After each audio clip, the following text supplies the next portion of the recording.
Hey everybody, welcome back to the channel. It's been about a week since the Patriot games. I've had a chance to edit both videos, which hopefully you saw already, and look at the footage again. I've been able to go over my hits and misses and really review my performance. It was a team event, and my teammate Ryan, it was his first competition. When we were doing that trifecta, he went a little bit out of sequence, but that's okay. There's a lot going on that you have to learn. One of the things that I absolutely loved about this Patriot games, not so much this, that there were no volunteers.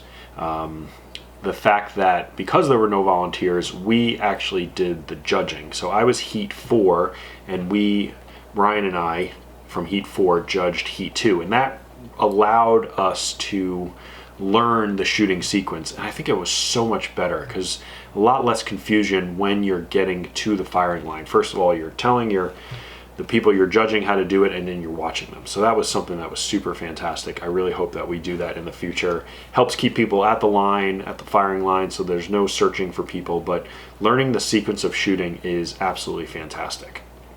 All my clothing worked well. If you noticed on day 2, I did not wear my boots. I actually wore trail runners. I wanted a little bit more grip on the bottom, and I don't know if it really helped. Those were some old trail runners, so they didn't have the best grip, but definitely not going to use the boots moving forward if we have something like that. They just don't have a lot of grip. They're great for ankle stability, but not a lot of grip. Clothing,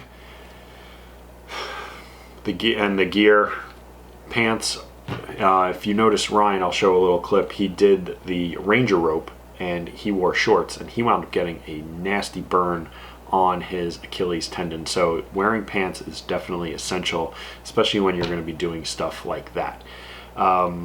Plate carrier came in at 15 pounds 11 ounces. It probably needs to be washed. There's a lot of sweat and grime on there, and the belt performed flawlessly, both from HRT Tactical.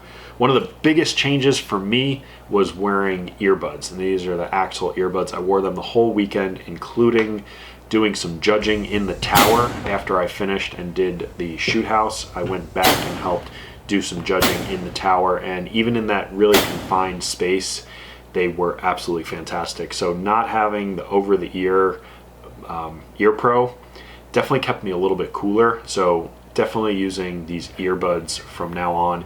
I had no instability, they didn't fall out, and we did some pretty strenuous stuff. That was the best thing. I always like to wear sunglasses versus clear eye pro, and those work fine as well.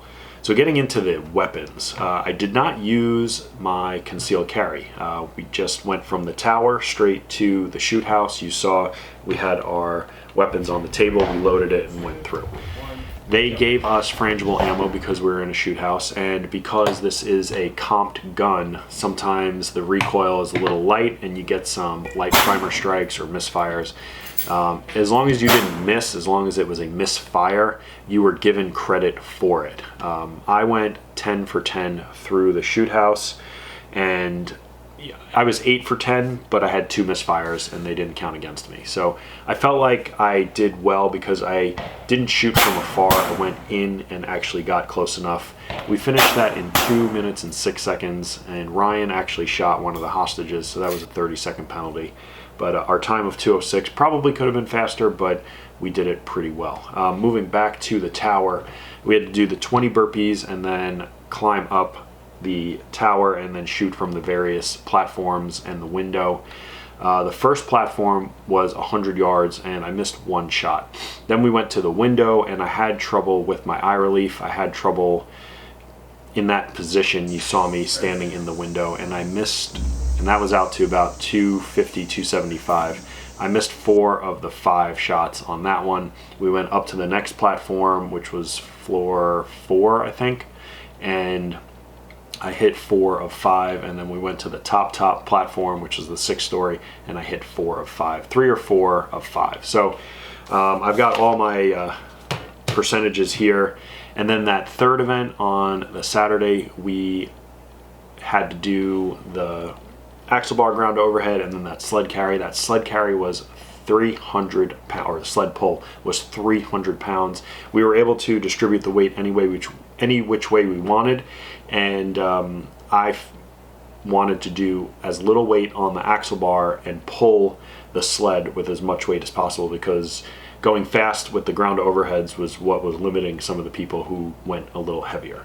Once we finished our sequence of lifting and pulling, we went to the firing line. It was 5 shots with the rifle on probably about 100-yard target, and I went 8 for 10. I missed 1 in each 5-round sequence. And then on the popper, it was probably a 4 or a 5-inch plate. The first one I did 9 out of 10, and the second one I did 7 out of 10. So I was 16 for 20 with the pistol and 8 out of 10 for the rifle. It's pretty good. It was the first time. So this is unloaded. So we were in the prone position and firing like so, and it was an awkward shooting position because we had to be under a little ledge. But with this comp, it shoots nice and flat, and I really noticed a huge difference in my shooting. My hold was a little bit low right because I was coming up and to the left.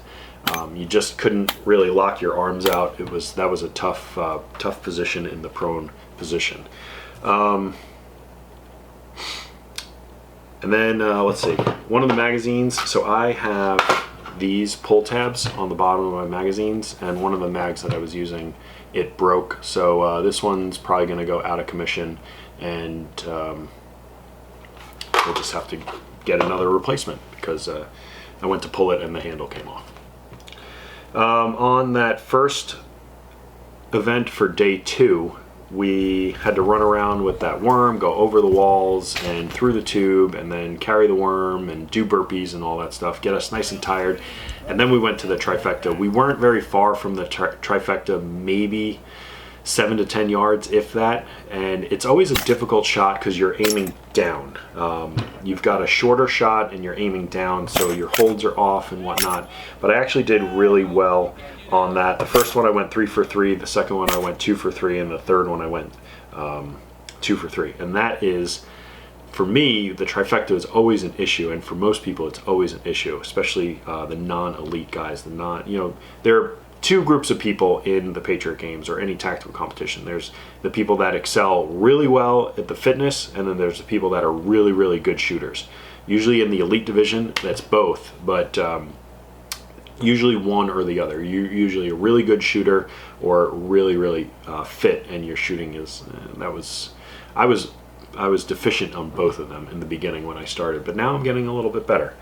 So the popper, I hit it on the second shot in the first iteration. In the second iteration, I hit it on the first shot, and then in the third iteration, I hit it twice, but it didn't flip, and I needed to flip it on the third try. So that was pretty darn good overall for me. I mean, I will take that shooting. I really felt confident in my shooting, and that's a plus.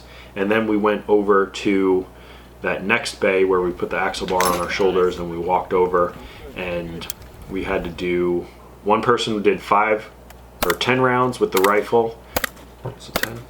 No, it was 5 rounds with the rifle, while the other person was shooting 10 rounds with the pistol, and we just had to hit a silhouette. It didn't matter where. The elite guys and gals had to hit in a box, and they had to hit the rifle in a small box on the head.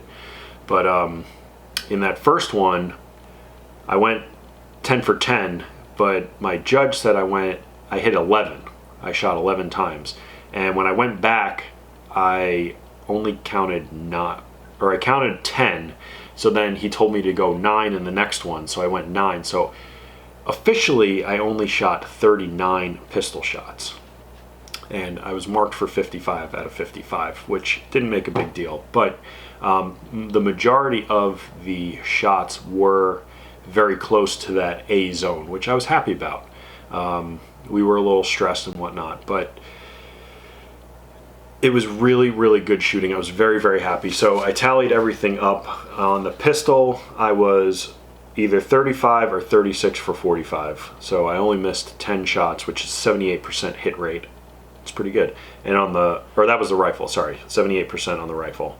And that was really because of that window. And then on the pistol, I was 64 for 80, which is 80% for an overall hit rate of 79.2%.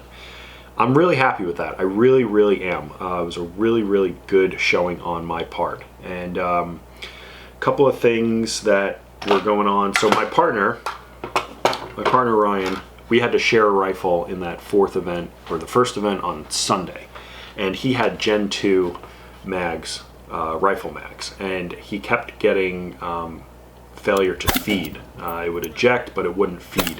So these mags are notorious for not seating high enough into the magazine well and not feeding the next round. I have the Gen 3s and I do not have that issue. So I like the Gen 3s, and I put the pull tabs on there. If you noticed on day one, when we were coming back after finishing our iteration, we had to bring all the weight back.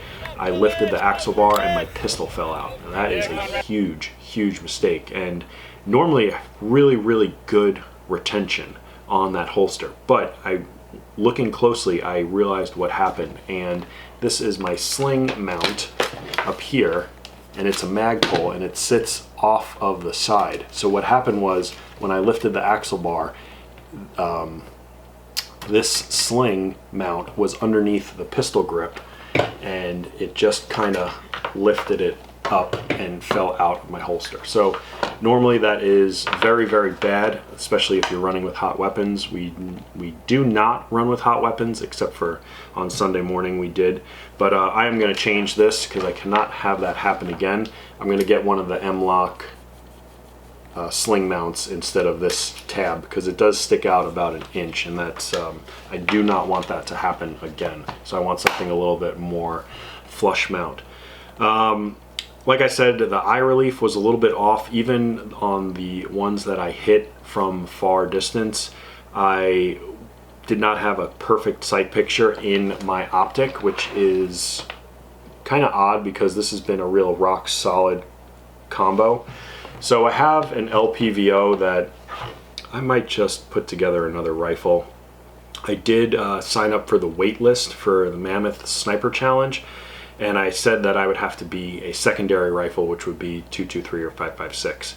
And in planning for that, I think I might just build another rifle that is a 16-inch barrel that I will use that LPVO on. So I did see another competitor. He had a setup similar to mine with a just a dot and a magnifier, but then he also had another rifle with a LPVO, and I think I might just do that for those times where we do have a longer shot involved. This is great weapon for up close, 100 yards or less. Since we're not doing any precision rifle shooting, we just have to hit the target usually. So I think I'm going to build another rifle, or actually I'm not going to build one, I'm just going to modify one to have that longer barrel. Probably just buy another upper, because I have plenty of lowers with shorter barrels. So that's probably it. All my gear performed very well. I'm looking forward to the next Patriot Games in November in Georgia. I'm going to enter into the Masters Division and give that one a go, see how I do, and then make another decision about the future in the future. So I hope you enjoyed this little gear review. I'm sorry it's pretty long. Oh my goodness, it's almost 13 minutes long, 14 minutes long. So that's going to do it for this one. Like and subscribe, leave a comment in the comment section below, and we will see you in the next video.